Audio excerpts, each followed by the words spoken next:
میں آج آپ کو یہودیوں کی بستی کا ایک واقعہ سنانے جا رہا ہوں۔ میرے بھائیوں اور میری بہنوں، اس کو غور سے سننا۔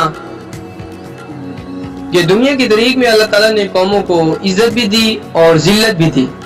جب وہ اللہ کی اطاعت کرتے ہیں تو عزت ملتی ہے، اور جب اللہ کی نافرمانی کرتے ہیں تو ذلت اور بربادی ان کے مقدر بن جاتی ہے۔ آج میں آپ کو ایک بستی کا قصہ سنانے جا رہا ہوں کہ ایک یہودی بستی کا قصہ ہے جو قرآن میں اس کا ذکر ہوا ہے۔ واقعے کی تفصیل یوں ہے کہ ایک بستی ایک دریا کے کنارے آباد تھی۔ اللہ تعالیٰ نے ان لوگوں کو رزق بھی دیا، سہولتیں بھی دی اور حکم بھی دیا کہ ہفتے کے دن جیسے سبت کہا جاتا ہے شکار مت کرنا۔ یہ اللہ کو حکم تھا، ان کے لیے آزمائش تھی، مگر شیطان نے ان کے دلوں میں لالچ ڈال دیا۔ ہوا یوں کہ ہفتے کے دن مچھلیاں بہت زیادہ آتی اور باقی دن کم آتی۔ ان لوگوں نے کہا ہم تو شکار نہیں کریں گے، لیکن جال ہفتے سے پہلے ڈال دیں گے تو اتوار کو مچھلیاں نکال لیں گے۔ یہ اللہ کے حکم کے ساتھ دھوکہ تھا۔ ظاہراً وہ نافرمانی سے بچ رہے تھے، مگر حقیقت میں اللہ کو دھوکہ دے رہے تھے، اور حقیقت میں اللہ کو دھوکہ دے رہے تھے۔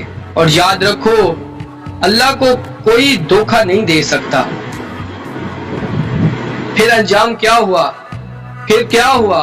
اللہ کا عذاب ان پر نازل ہوا۔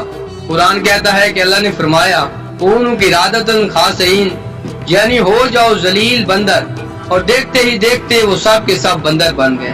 یہ دنیا کے لیے عبرت بن گئی، اور قیامت تک یہ واقعہ ایک مثال ہے کہ اللہ کے حکم کو ہلکا مت سمجھو اور نافرمانی سے بچو۔ میرے بھائیوں، یہ قصہ ہمیں بتاتا ہے کہ اللہ کے حکم ٹوٹے یا اس کے ساتھ چلاکی کی جائے، دونوں کا انجام ایک ہے۔ ہمیں چاہیے کہ ہم دین کے ہر حکم کو دل سے قبول کریں، چاہے وہ ہماری خواہش کے خلاف ہو۔ یا اللہ، ہمیں ان لوگوں میں شامل فرما جو تیرے حکم کو مانتے ہیں، نہ کہ ان میں جو تیرے حکم کو توڑ کر برباد ہو جاتے ہیں۔ آمین یا رب العالمین۔